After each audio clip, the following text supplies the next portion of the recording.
салом бинандагони азиз, мо имрӯз суҳбате дорем бахшида ба соли нави мелодӣ бо яке аз чеҳраҳои шинохтаи тоҷик, як нафаре ки тавонист дар шоу-бизнеси тоҷик мавқеи худро пайдо намояд, сарояндаи шинохта Комилҷон Зарипов, писари устод Қобилҷон Зарипов.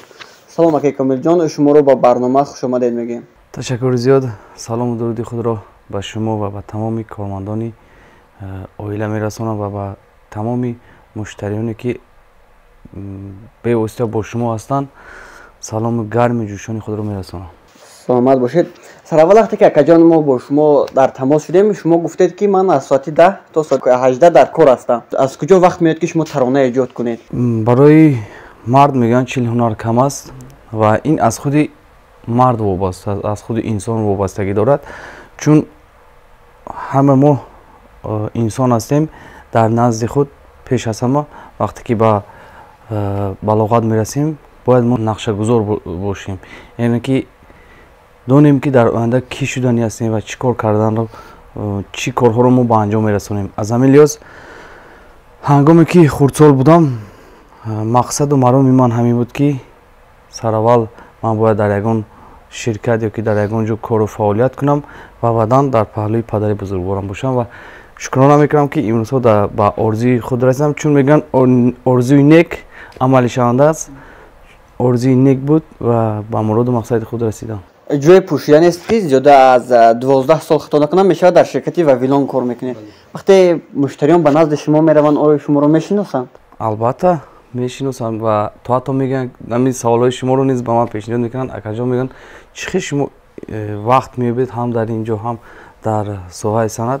Ман бо чӣ тавре ки гуфтам, аз худи инсон вобастагӣ аст. Вақте ки вақтро хуб, яъне ки вақтгузор ки бошӣ, ба муроду мақсади худ мерасӣ. Ба ҳамаш ман вақт меёбам дар сабти сурудҳо, дар сабти клиптаронаҳо, дар маъракаҳо ва шукрона мекунам ки боз ҳам ба ҳамин орзуи худ расида истодам. чун ҳамеша мебинем падар ҳамроҳи шумо ҳастанд. Агар падаратон тарки ин соҳа кунанд, худро оё дар соҳаи санъат танҳо фикр мекунед?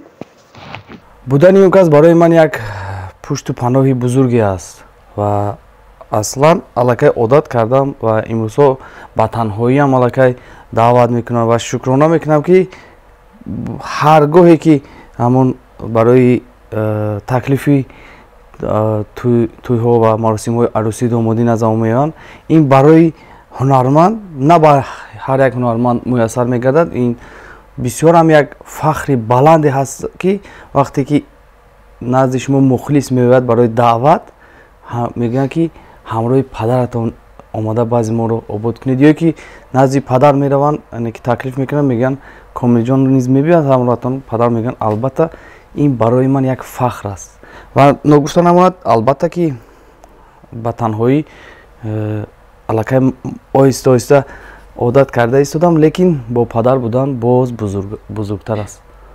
чун мебинем вақтҳои охир бисёр ба кишвари ҳамсояи Ӯзбекистон амрӯи падар сафар доред. ҳурмату эҳтироми онҳо нисбати санъати тоҷик чӣ гуна аст?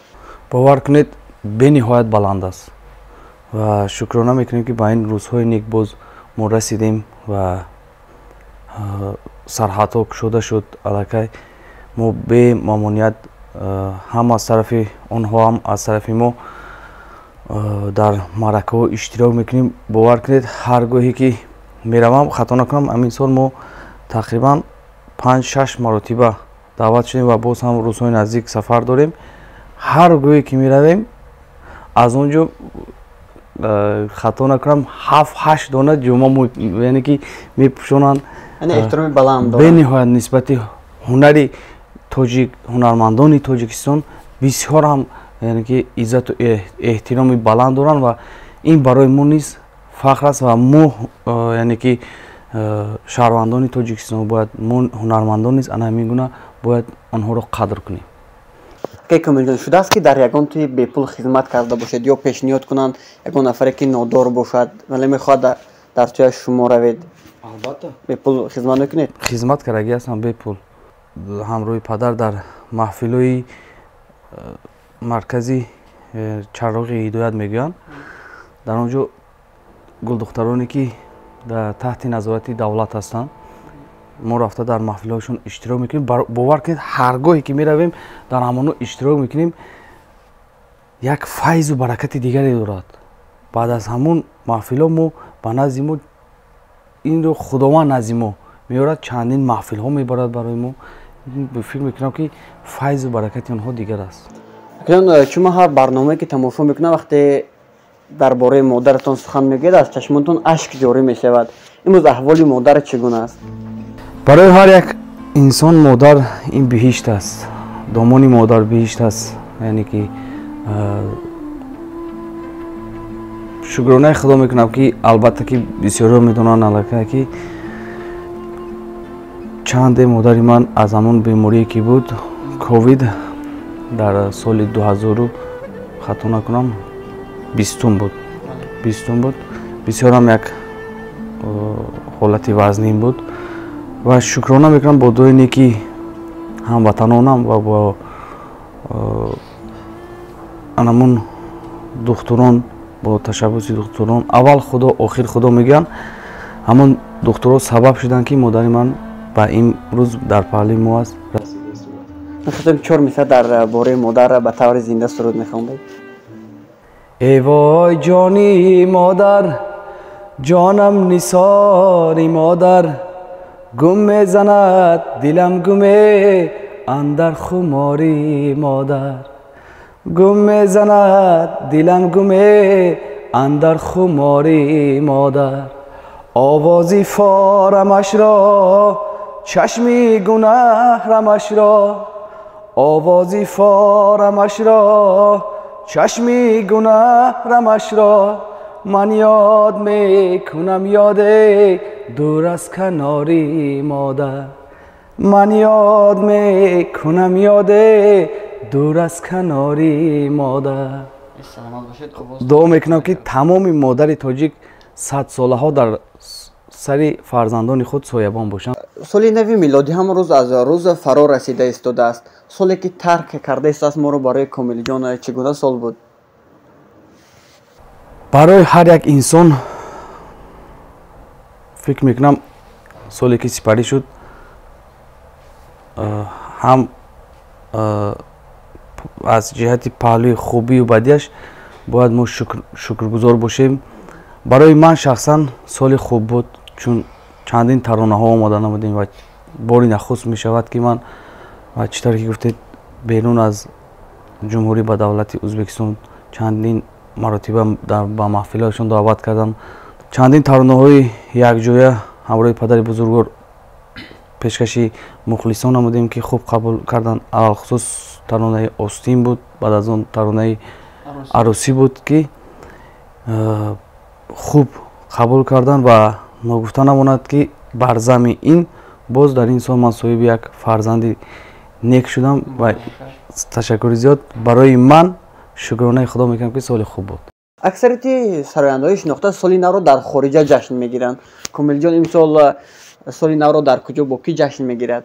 همه ساله تاجیکستان برای من بهتر از تمام دنیا است. برای نه تنها من، برای اهل و عائله ما بهشت روی دنیا است.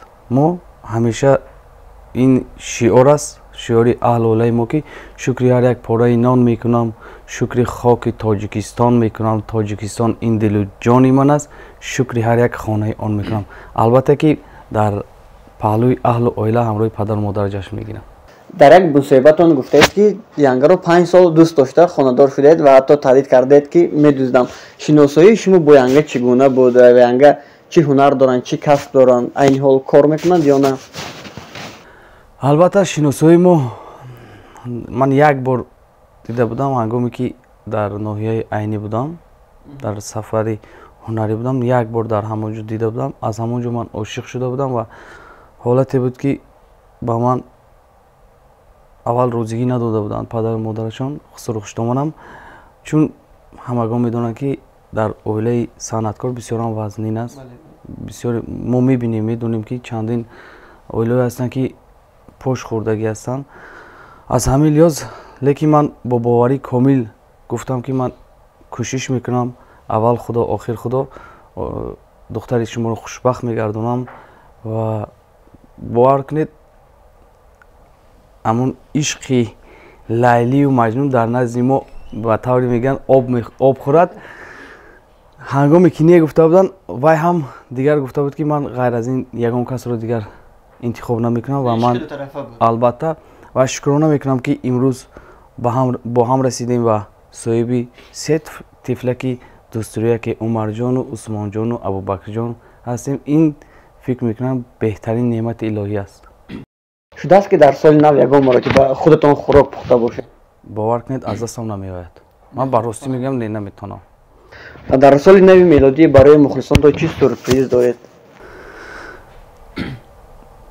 аслан ҳамун сюрпризи тамоми ҳунармандон ин тарона аст. таронаи ҷадид аст ки бори нахуст дар ҳамин соли 2022, охири соли 2022 ва аввали соли 2023 худохоҳ пешкаши тамошобинон мегардад.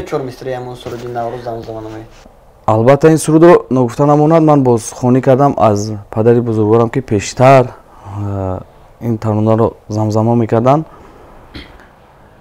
ҷононаву ҷонона ҷононаи ман, ҷаҳдуд кардум намеравӣ хонаи ман, ту кабки ҳаросони дари бомаки ман, ту кабки ҳаросони дари бомаки ман, ту сер шудӣ намечинӣ донаи ман, ту сер шудӣ намечинӣ донаи ман.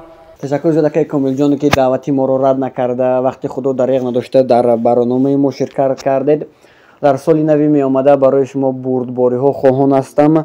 бинандагони азиз, ин буд суҳбати мо бо яке аз чеҳраҳои шинохта сарояндаи маҳбуб Комилҷон Зарипов, писари устоди ҳунар Қобилҷон Зарипов. бо шумо будам ман Усмонзода Меҳроншоҳ. то барномаҳои дигар, хайр.